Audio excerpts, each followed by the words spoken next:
അത് കാരണമായതുകൊണ്ട് ഞാനൊന്ന് തൊട്ടുപിടിക്കുക കേട്ടോ. അവൻ ഒരു തിരുവോണത്തിന്റെ അന്ന് അവൻ ഉടുത്ത തുണിയെടുത്ത് കഴുത്തെ ചുറ്റിയിട്ട് അടിവസ്ത്രം മാത്രമിട്ട് നടുറോട്ടിൽ അടിക്കാവുന്നത്രയും കഞ്ചാവ് അടിച്ചിട്ട് കയ്യെ കുത്താവുന്നത്രയും ഇഞ്ചക്ഷനും കുത്തി തലക്ക് ബോധക്കേടായി അവൻ ഓടി വന്ന ബസ്സിനെ തടുത്തിട്ട് നടുറോട്ടിൽ കിടക്കുമ്പോ അവിടെ നിന്നാണ് കർത്താവിന്റെ ദാസൻ ജോഷിപ്പാസ് എന്നെ പൊക്കിയെടുത്തത്. സ്വതന്ത്രം ചെയ്യാമോ? അവൻ തനിക്ക് മുമ്പേ വന്നൊരു ദൈവദാസന്റെ വീട്, അവൻ ടാർഷിട്ടിട്ട വീട്, പനമ്പ് മേഞ്ഞ വീട്, രാത്രി 18 മാറി പടക്കവും 7 ലിറ്റർ പെട്രോൾ അടിച്ച് തീ കൊടുത്ത് കത്തിച്ച ആ ദൈവദാസന്റെ അവ കുടുംബത്തെ കത്തിച്ച് ചാമ്പലാക്കിയ എന്നെ ദൈവം തൊട്ടത് കർത്താവിന്റെ അഭിഷേകത്തിലൂടെയാണ്. എന്നെ വൈകിട്ട് 4 മണിക്ക് വീട്ടിൽ കൊണ്ടുപോയി. അവൻ ദൈവമക്കള് ഇന്ന് നിൽക്കുന്ന പരുവത്തിലൊന്നുമല്ലായിരുന്നു ആമേൻ ഈ ബിജു എന്ന് പറയുന്ന ഒരു മനുഷ്യൻ. ഞാൻ ഇങ്ങനെ പറയാറുണ്ട്, എന്നെ പോലെ ദേഷ്യമുള്ള ഒരു മനുഷ്യൻ ഈ ലോകത്തില്ലായിരുന്നു. ഒന്ന് പറഞ്ഞ രണ്ടാമത്തെ ഞാൻ കൈവക്കും, ഒന്ന് പറഞ്ഞ രണ്ടാമത്തെ ഞാൻ അടിക്കുമായിരുന്നു. അവൻ അതെങ്ങനെയാന്ന് ചോദിച്ചാൽ എന്റെ ശരീരത്തിൽ അത്രയും പിശാചുണ്ടായിരുന്നു, അത്രയും പിശാചുണ്ടായിരുന്നു. അവൻ ഇനി പോകുന്നവർക്ക് ഒരാൾ എന്നെ നോക്കി സൂക്ഷിച്ച് നോക്കിയിട്ട് തുളിച്ചു നോക്കിയാൽ ഞാൻ പുറകെ എന്താടാ നീ എന്നെ നോക്കിയെന്ന് ചോദിച്ച് ഒന്നെങ്കിൽ അടി ഇങ്ങോട്ട് മേടിക്കും, അല്ലാടി അങ്ങോട്ട് കൊടുക്കും. അത്രയ്ക്ക് വെളി വീട്ടതായിരുന്നു. കാരണം ഒന്നാമത് വിദ്യാഭ്യാസം ഇല്ല, 2 മുക്കുവനാ, അവൻ മീൻപിടുത്തക്കാരനാ. അവൻ ആ ഒരു അനുഭവത്തിലൂടെ മുന്നോട്ട് പോയി. എന്നാൽ ഒരു കാര്യം കേൾക്കണം കേട്ടോ, വീട്ടിൽ ചെന്ന് ഫാനിട്ട് തന്ന് സുഖമായി ഞാൻ കിടന്നുറങ്ങി. 8 മണിക്ക് ഞാൻ കണ്ണു തുറക്കുമ്പോൾ കാണുന്ന കാഴ്ച കർത്താവിന്റെ ദാസനും ദൈവദാസിയും കൂടി എന്റെ തലയ്ക്ക് ഭാഗത്ത് നിന്ന് വാവിട്ട് കരയുക. എടാ, ഇന്നലെ വരെ കണ്ടിട്ടില്ലാത്തൊരു ചെറുപ്പക്കാരന് വേണ്ടി എന്തിനാ ഇവരിങ്ങനെ കരയുന്നത്? അന്ന് രാത്രി എനിക്ക് വേണ്ടി വാവിട്ട് കരഞ്ഞു.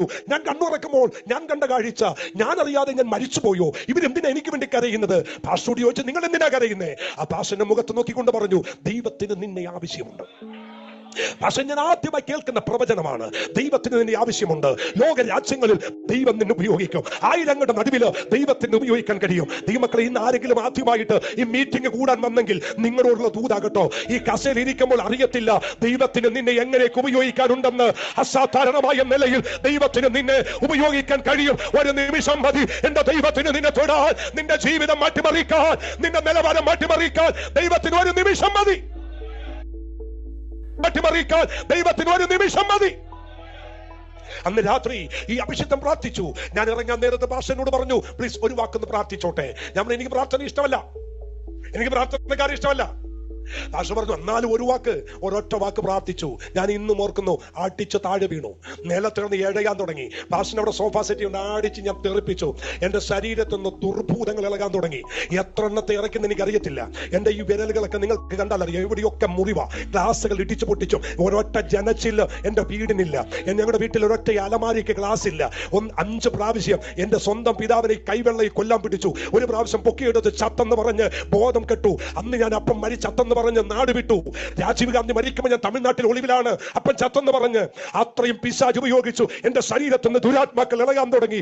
എല്ലാം ഇറങ്ങിപ്പോയതിനു ശേഷം ഒടുവിൽ ഞാനൊരു ദർശനം കണ്ടു. യേശു കർത്താവിന്റെ ക്രൂശ്, യേശുവിന്റെ ക്രൂശ് ഞാൻ ലൈവായി കണ്ടു. അവിടെ നിന്ന് ചാടി എഴുന്നേറ്റു, വാവിട്ട് കരയാൻ തുടങ്ങി, ഉറക്കെ കരയാൻ തുടങ്ങി, യേശുവേ എന്ന് വിളിച്ച് കരയാൻ തുടങ്ങി. പാസ്റ്റർക്ക് രക്ഷാവാചകം ചൊല്ലി തന്നു. ഞാൻ അവിടുത്തെ രക്ഷാവാചകം ചൊല്ലി യേശുവിനെ സ്വീകരിച്ചു. ദൈവമക്കളെ, 1 മിനിറ്റ് പോലും ശേഷിച്ചില്ല. ഒരൊറ്റ ഓട്ടമോടി ഞാൻ എവിടേക്കെന്നറിയാമോ? എന്റെ വീട്ടിലേക്ക്. ഞാൻ വീട്ടിൽ ചെല്ലുമ്പോൾ 10:30 മണിയായി. പ്രസാദ് പക്ഷേ രാത്രി വീട്ടിൽ ചെന്നു. അപ്പച്ചൻ കിടന്നു. അപ്പൻ കഞ്ഞിയൊക്കെ കുടിച്ച് വാതിലടച്ച് കിടന്നു. അപ്പൻ കിടന്ന കഥകെ ഞാൻ തട്ടി. എന്നോട് അപ്പച്ചു ആരാധി ചോദിച്ചു. ഞാൻ ബിജുവാ കഥക തുറക്കെന്ന് പറഞ്ഞു. ഞാൻ ഇന്നും ഓർക്കുന്നു, കഥക തുറന്നു വരുന്ന എന്റെ അപ്പൻ 2 കൈയും കൂപ്പിക്കൊണ്ട് ഇങ്ങനെ പറയുന്നു, ദൈവം ചെയ്ത് എന്നെ കൊല്ലരുത്, എന്റെ മേൽ കൈവെക്കരുത്. ഞാൻ കയറി കഴുത്തിന് പൂട്ടിട്ട് പിടിച്ചു പറഞ്ഞു, അപ്പാ അടിക്കാനോ കൊല്ലാനോ വന്നതല്ല, ക്ഷമ ചോദിക്കാൻ വന്നതാ. കെട്ടിപ്പിടിച്ചു. അപ്പൻ എന്താണെന്നറിയത്തില്ല, എന്ത് സംഭവിച്ചെന്നറിയില്ല. കഴുത്തെ കയറി പിടിച്ച് കവളത്തെ ചുംബനം കൊടുത്ത് പറഞ്ഞു, എന്നോട് ക്ഷമിച്ചെന്നൊരു വാക്ക് പറ. ഇത് പറയുമ്പോൾ അമ്മ അടുക്കളെന്ന് ഓടി വന്നിട്ട് പറഞ്ഞടാ, അപ്പനെ കൊല്ലല്ലേടാ, അവനെ കൊല്ലാൻ പിടിച്ചതല്ല, ക്ഷമ പറയാൻ പിടിച്ചതാ. അന്ന് രാത്രി എന്റെ അമ്മയോട് ഞാൻ ക്ഷമ പറഞ്ഞു. പട്ടിക്ക് പേ പിടിച്ചതുപോലെ എനിക്ക് 8 ചേട്ടന്മാരുണ്ട്, 2 ചേച്ചിമാരുണ്ട്. അവിടെ വീടുകൾ മുഴുവൻ രാത്രി സൈക്കിൾ എടുത്ത് ഓരോ വീടുകളും കയറി കാലെ വീണ് അവരോട് ക്ഷമയാചിച്ചു. ദൈവദാസനെ, ഈ പുസ്തകം എടുത്തത് പെന്തക്കോസ്തിന്റെ തഴമ്പിച്ച ഹൃദയം കൊണ്ടല്ല, ഏറ്റുപറഞ്ഞ ഹൃദയം കൊണ്ടാണ്. ഒരു ഹല്ലേലൂയ പറയാമോ? ഇന്ന് രാത്രി വേളയിൽ ഒരു വിടുതൽ വ്യാപരിക്കേണ്ടത് അവിടെ നിന്ന് ആരംഭിക്കട്ടെ. വിടുതൽ അവിടെ നിന്ന് ആരംഭിക്കട്ടെ. ഒരു അത്ഭുതം, ഒരു കരമടിച്ച ദൈവത്തെ ഇന്നത്തെ ആരാധനയും ഉയരേണ്ടത് അതിന്റെ നടുവിൽ നിന്നാണ്. ഇല്ല, ഹൃദയപൂർവ്വം നിശമിക്കാൻ ഞാൻ ദൈവം നിന്നോട് മനസ്സലിയത്തില്ല. പരിശുദ്ധാത്മാവ് ഈ കൺവെൻഷന്റെ ആദ്യത്തെ ദിവസം പറയുന്നു, ഒരു ചെറിയ കയ്പ് പോലും ആരോടും നിന്റെ അകത്ത് പാടില്ല. നിനക്കറിയാമോ, ഒരു ദിവസം ഞാൻ ചർച്ചിൽ വചനം പ്രസംഗിച്ചു കേട്ടോ. പ്രസംഗിച്ചിട്ട് ഞാൻ ഇരുന്ന് കഴിഞ്ഞപ്പോ സാക്ഷ്യത്തിന് ഇരുന്നിട്ട് എന്റെ അപ്പൻ സാക്ഷ്യം പറയുന്നത് എങ്ങനെയാണെന്നറിയോ? കണ്ണുമാലിപ്പള്ളി കോട്ടാർ പള്ളിയിൽ തിരി കത്തിച്ച് ഇവൻ വണ്ടിയിടിച്ചാകാൻ സാക്ഷ്യം പറയാ വാവിട്ട് കരഞ്ഞുകൊണ്ട്. എവിടേക്ക് ഞാൻ തിരി കത്തിച്ചിട്ടുണ്ടെന്നറിയാമോ? ഇവനെ വണ്ടിയിടിച്ചാകാൻ. ഇത്രയും ഒരു ശാപം ഒരു മക്കളുടെ തലയിലും വന്നിട്ടില്ല. പക്ഷെ മരിക്കുന്നതിന് തൊട്ട് മുമ്പേ എന്റെ അപ്പൻ എന്നോട് പറഞ്ഞു, മക്കളെ എനിക്കൊരു വീട് പണിത് തരുവാടാ. പഴയ വീട് പൊളിച്ചു. അപ്പന്റെ ഇഷ്ടത്തിന് ഞാനൊരു വീടൊക്കെ പണിത് കൊടുത്തു. അപ്പന് വയ്യാതെ കിടക്കുന്ന സമയത്ത് ചർച്ചിൽ രാവിലെ ഒരു എൻഗേജ്മെന്റ് ഉണ്ട്. ഞാൻ പോകാനായിട്ട് റെഡിയാകുമ്പോ അപ്പച്ചൻ എന്നോട് പറഞ്ഞു, മക്കളെ ഇന്ന് എന്റെ കൂടെ കിടന്നിട്ട് പോ. അങ്ങനെ അന്ന് രാത്രി അപ്പന്റെ കൂടെ ഞാൻ കിടന്നുറങ്ങി. നേരം വെളുത്ത് എനിക്ക് എൻഗേജ്മെന്റിന് വൈക്കത്ത് പോകണം. പോകാനായിട്ട് ഇറങ്ങിയ പാപ്പൻ പറഞ്ഞു, മക്കളെ എന്നെ ഒന്ന് എഴുന്നേപ്പിച്ചേ. എന്നെ താങ്ങിപ്പിടിച്ച് അപ്പച്ചനെല്ലാം ഞങ്ങൾ എല്ലാവരും കൂടി താങ്ങിപ്പിടിച്ച് എഴുന്നേപ്പിച്ചു.